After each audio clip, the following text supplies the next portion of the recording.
Welcome to Rash's World. Today we have a special guest. We have Sean Hayden, who is an actor and a podcast host. Welcome to Rash's World. Thank you, Arash. Thank you for having me. It's wonderful to have you, but let's talk about yourself first. How would you briefly introduce yourself? I did mention you're an actor as well as podcast host, but anything else you'd like to mention there to fill in the gaps for us, for our audience? Yeah, I'm a New York City-based actor. I've been in the industry about 25 years. And I'm a person who 3.5 years ago suffered a mental health crisis while working at one of the most powerful theaters in the country. And I'm using that crisis to tell my story and become a mental health advocate for not only people in the theater industry, but in all industries. Yeah, and that is very, very important. And thank you for doing this. Now you have a podcast that's coming up called Stage Combat: A Mental Health Story. That's gonna be released in May, sometime in May during Mental We, Health Awareness Month. yes, we launched during Mental Health Awareness Month on May 16th, wherever you get your podcasts, as we say. But we actually have several trailers that listeners can listen to right now to get an idea of what the podcast is about, what it's like, what it sounds like. And they're all very exciting to listen to. Yeah, that's awesome. So the format will be similar to my podcast. Is that correct? There'll be lots of interviews with mental health professionals and actors. It's actually quite different. I All think right, it, good. yeah. Let's hear So it. I actually think it's a very groundbreaking format. Mhm. So the listener first hears something that sort of sounds like a true crime story. It's scripted nonfiction. So it's me telling my story of what happened while working at this theater and suffering a mental health crisis. It's very immersive. We have a really talented cast of about 20 voice actors.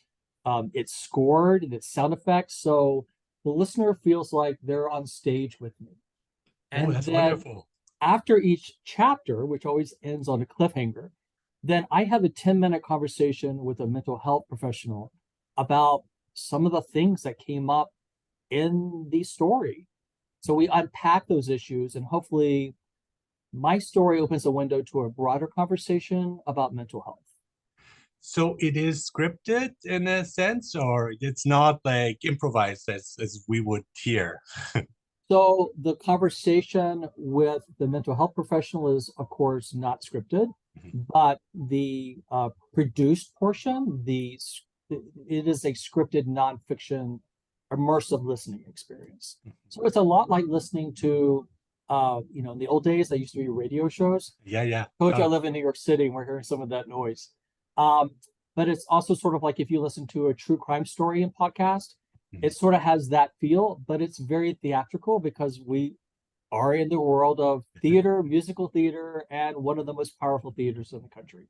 Yeah, and going back to your field, the theater. I mean, as somebody who likes to go to the theater, musical theater, opera, and so on, we often just see the performance, but there's so much behind it that we don't see. So many struggles, so much pressure. And can we touch upon that a bit? It's what does it feel like to again prepare? Now, I just all my experience has been I did acting when I was a youth, a teenager, Oh, and I really? know that it was exhilarating, but it was also very stressful. And that was not on that was not high stakes. It Yeah, was a youth group and so on.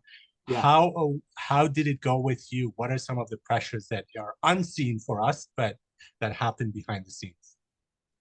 Yeah, you're exactly right. I mean, one of our catchphrases for the podcast is if you only knew what happens after the curtain closes, you Mhm. know. So, and I often wondered if if audience members knew maybe what was happening backstage or the particular mental health struggles the actors were going through, does that change your experience, you know?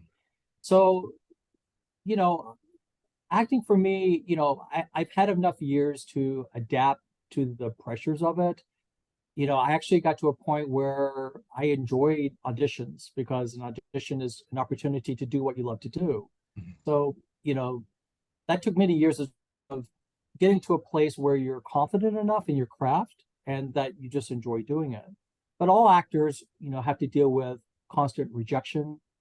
I think there's also sort of a prejudice. maybe not prejudice is the right word, but maybe a feeling from people not in the industry that it's a real job, you know. But during the pandemic, everybody wanted their Netflix, they wanted their Mm. performances, right? So, I think the podcast is really good at showing people who are not from this industry just sort of what the life of an actor is like, how tough it is, that we not only have to be physical athletes, but we have to really be in touch with our emotions and our vulnerabilities. Our tools when we go to work, it's our body, our instrument, and it's our emotions. It's being willing to show those vulnerabilities to audiences so that we can tell stories about the human condition. And so the requirements of that job, it really requires a trust in the workplace. It requires a safe place to be able to do that. And stage combat shows what happens when that environment is not provided. Mhm. Oh, that sounds fascinating. And so this is like all of this also often before the show, like all the rehearsals and so on. So how can we make it a safer space for everyone? How can we take into consideration mental health needs as well? I mean, there's enough pressure on trying to perform well, but there Yeah. are then all the other pressures. So how can we help with that? What would you suggest here? What should we do? Yeah. The first thing is we just need to talk about it. Mhm. Mental health has always been something that's sort of extraneous. Or, if you're fortunate to work with an employer with a health plan, maybe you hear something about that. There's mental health services provided. But I think not only in the theater, every workplace needs to talk about mental health every day as if our lives depend on it, because they do, right? And I think that the more that it becomes about the conversation every day in the workplace, then when someone is struggling, I think we're going to be more responsive, right? And that if you are struggling, you would not be as afraid to reach out for help or to say that you need help. And I think that's the first place to start. And that's hugely important because I think it's currently very selective. There are like Yeah, certain groups of people will look at, okay, they're suffering. Now, I'm an instructor too, so the focus is mostly on the students and their suffering. But what about us? I mean, we're yeah, humans too, and we suffer too. So yeah, it's that taking the holistic look of taking everyone into account.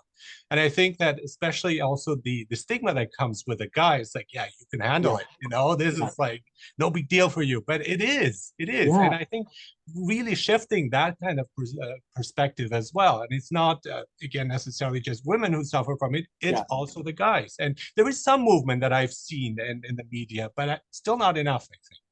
Yeah, I'm so glad you said that, Arash. I totally agree with you. We want to recognize mental health struggles across all communities, all Mhm, identities. mhm, But I think you're right. I mean, there's definitely a stigma within the stigma. mhm. You know, I read a stat that men are 4 times more likely to die by suicide than women.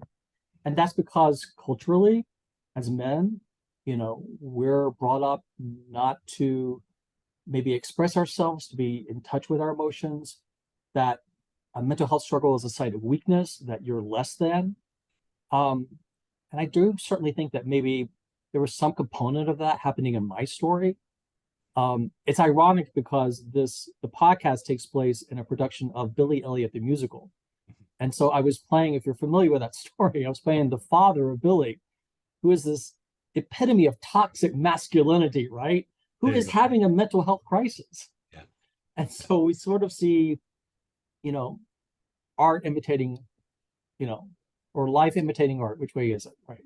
But that's a persona that's projected. I mean, even that Yeah. when they play tough, most of these people are very vulnerable and they're actually very scared. I mean, you are Yeah. playing tough because you don't want to show the things that you're hiding. So it's Yeah. we have to take that into consideration too. It's like that's not the real person because everyone is human and we all suffer from anxiety and some of us do from panic attacks. I had mine a few years ago and it was debilitating, it was terrible, but then it's like if people talk about it more, it's like, you know what, you're gonna be fine, it's Yeah. okay, it's not the end of the world, you're not gonna die, you don't have to go to the emergency room in most cases again. Yeah. But it's when we normalize it in a sense, it feels like, yeah, okay, it's part of a normal process.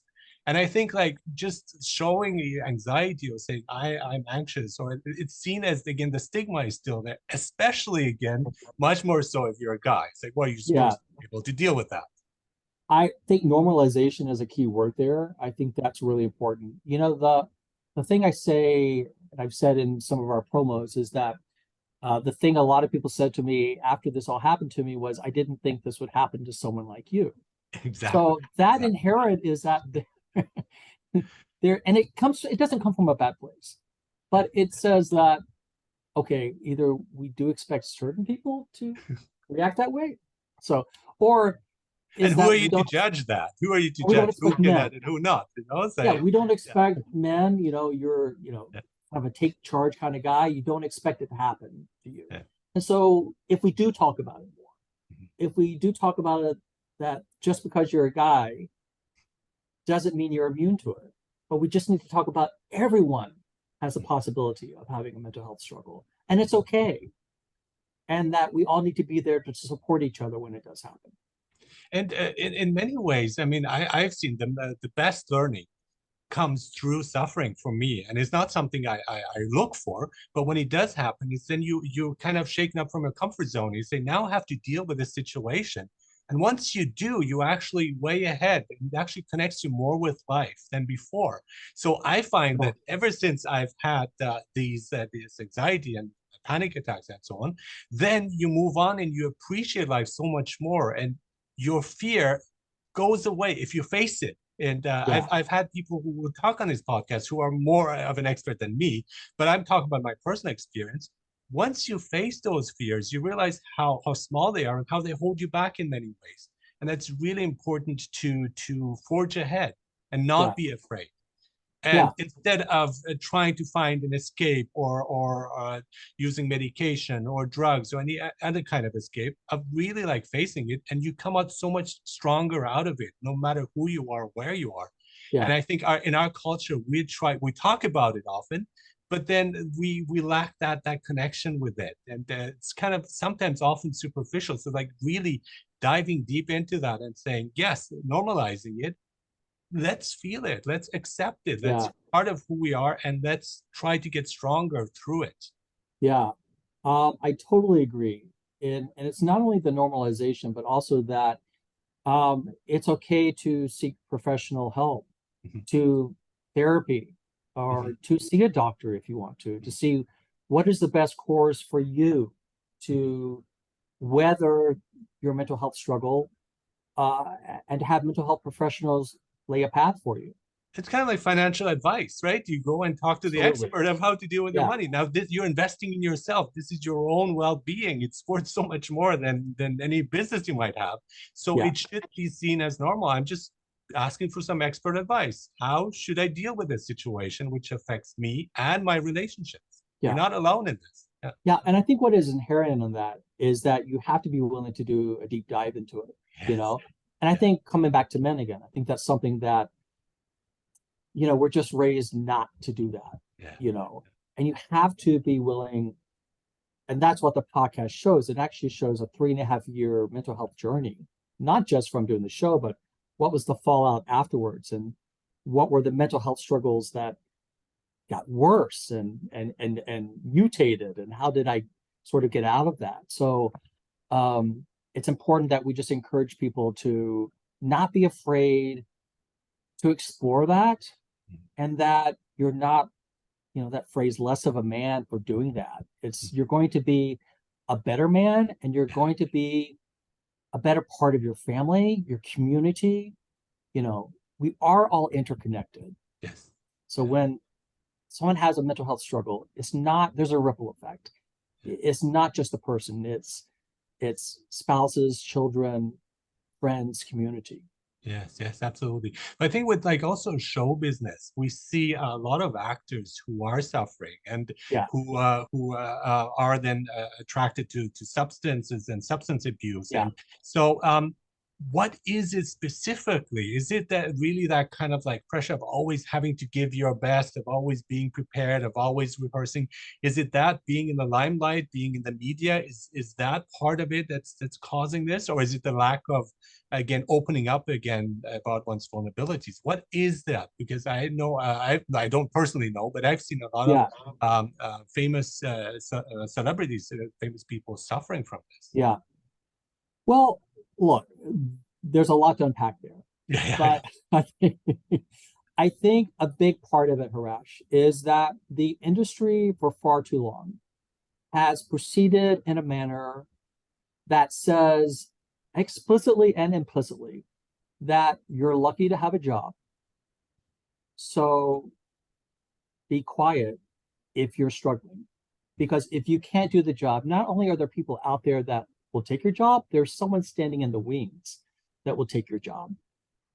And I do think the pandemic changed a lot of that. I think across America in all professions, but particularly you're seeing this in the theater industry.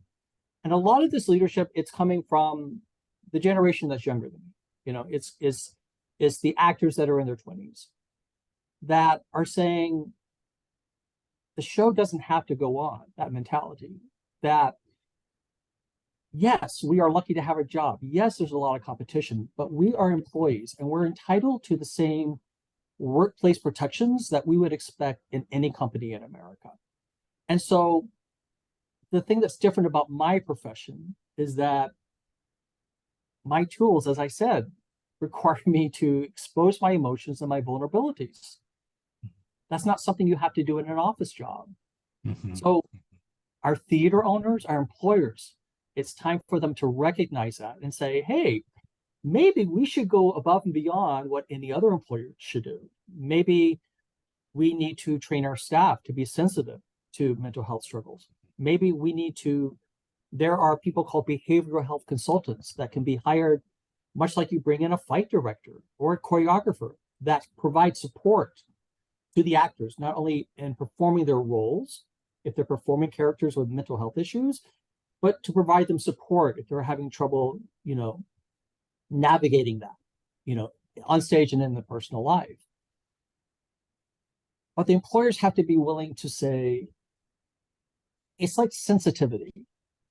It's like, we're not cattle, we're people. Yeah. And it sounds glamorous that we're actors. It's a really tough job. Um, and we just need to humanize, I think, the workers that are on stage more rather than looking at them as disposable and replaceable. Yeah. That's where I would start. It kind of reminds me of the soldiers of old who come back from the war and they're shell shocked. And there's no like post-traumatic stress disorder did not exist at the time. And they're like, yeah, they're gonna just like snap out of it sooner or later. Just, give Yeah, it time. And yeah, I think that some kind of similar perspective here, or the mindset is very similar. I mean, again, not comparing war to acting, but the whole idea behind it is like, yeah, it's fine. I mean, I love movies, and movies sometimes shake me up because they're so well acted, they're so well made, yeah, and so it affects me for a few days. But I'm thinking if you're immersed in that role for like sometimes months, yeah. that must leave some traces. So basically, you are incurring trauma into your it's fictional trauma, but the subconscious does not distinguish between those It two, and doesn't it becomes distinguish. part of you. And we have in one of these post-show talk conversations, we have a clinical psychologist who's renowned.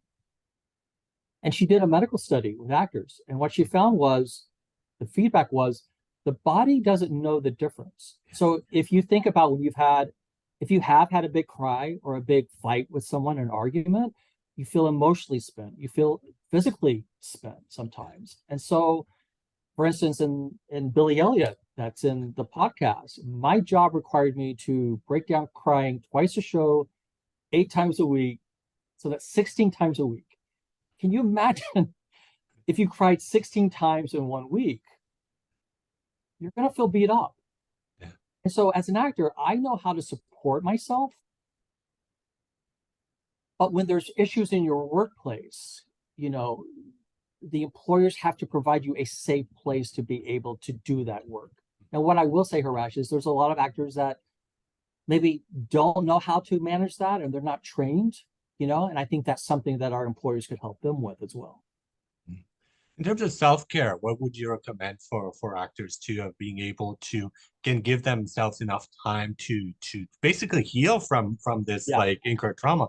What would you recommend there? Yeah, so we talk about in the podcast with a clinical psychologist, and it's actually part of the scripted story. There's something called de-rolling, and it's just having some sort of ritual that takes you out of the world of that character you're playing and into your personal life. Mhm, So I was playing this very toxic masculinity kind of guy. mhm, So after the show, I would, after everyone left, I stayed at my dressing room table.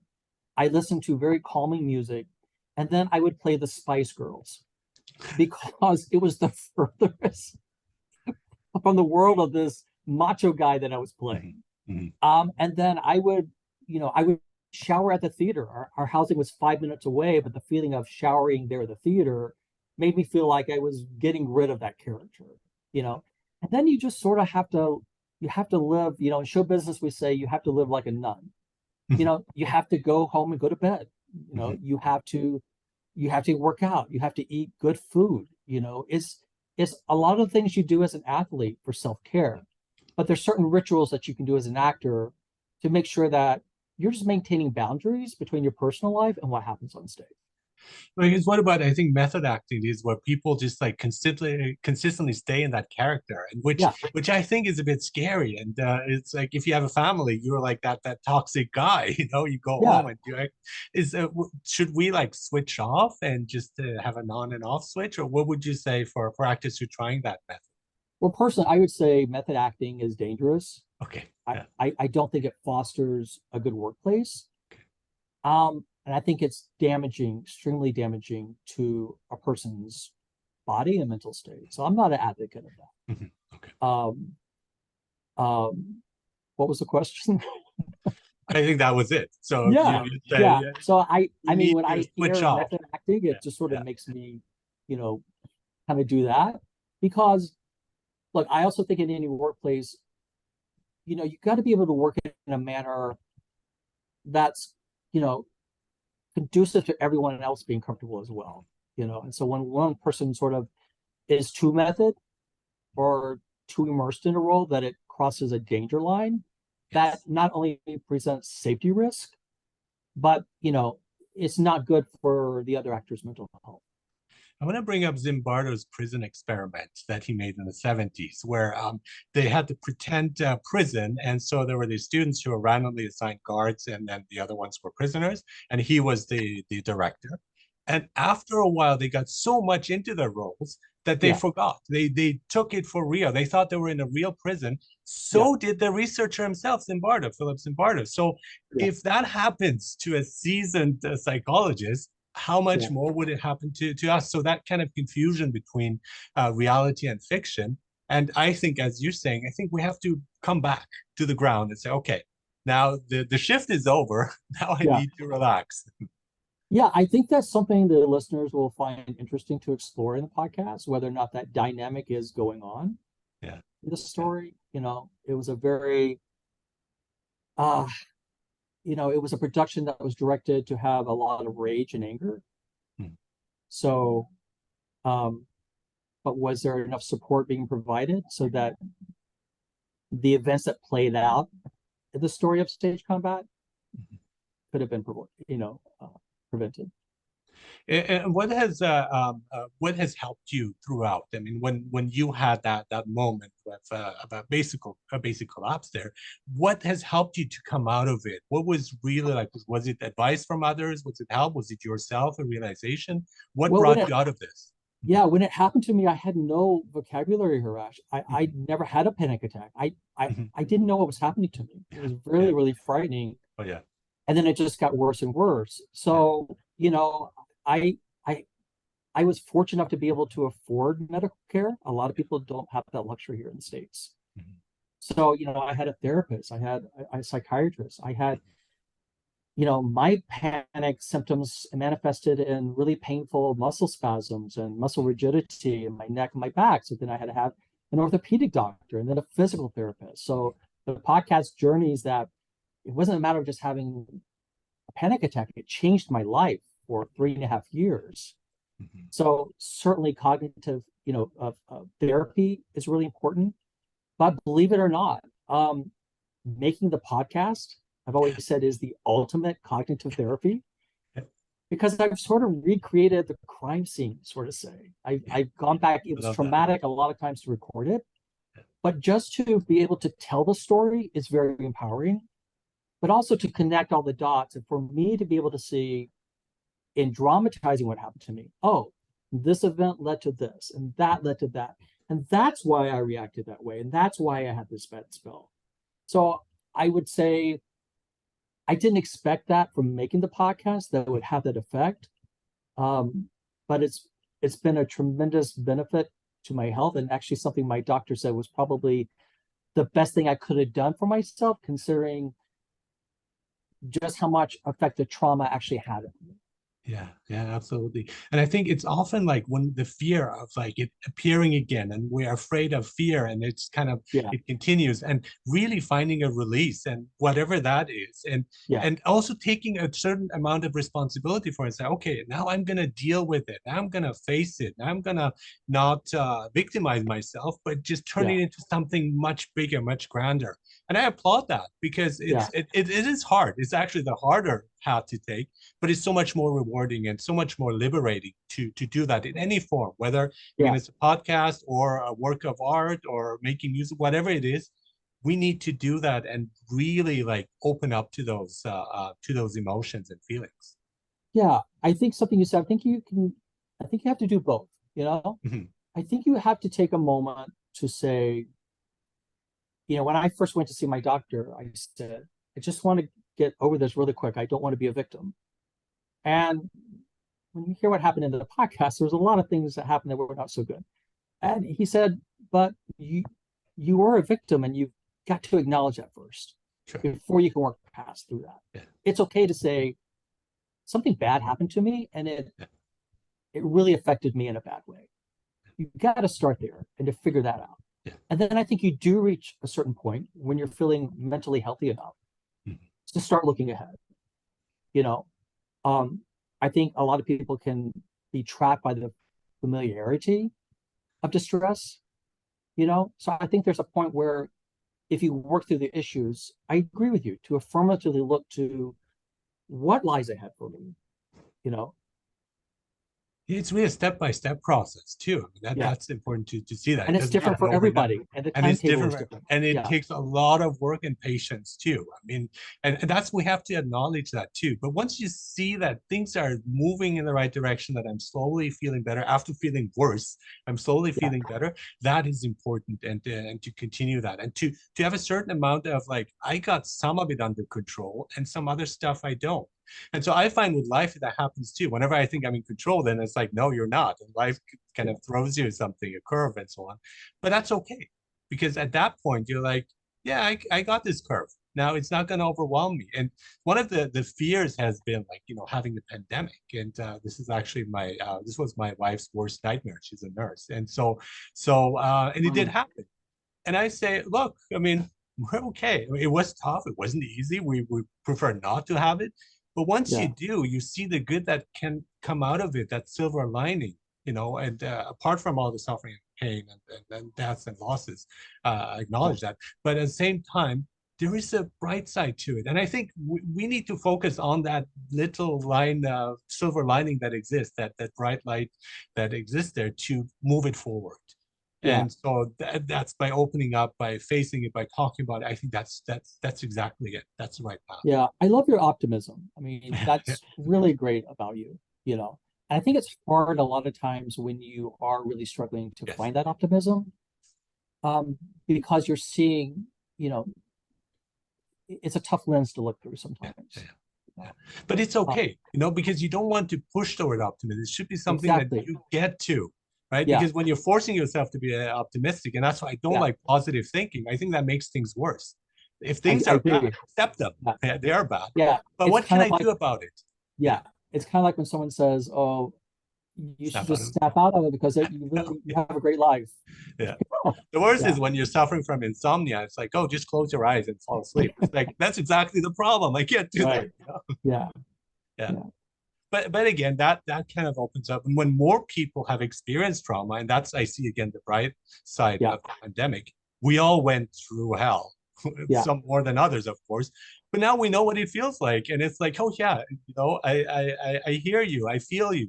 And I think yeah, that's been a good thing in a way. yeah. And I think people are struggling. They're looking to be heard. You know, Mhm. That we've too. had our social media campaign up on for the podcast for about 4 weeks now, and it's amazing the people that have reached out that I don't know.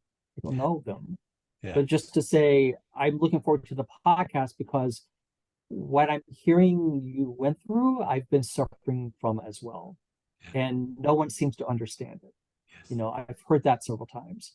Yeah. And again, just in this particular podcast is part of that bringing in awareness, what you have been saying, that the more we talk about it, I just think we just need to never stop talking about it so that it just becomes as commonplace as talking about if someone, had a cold or they were getting over the flu.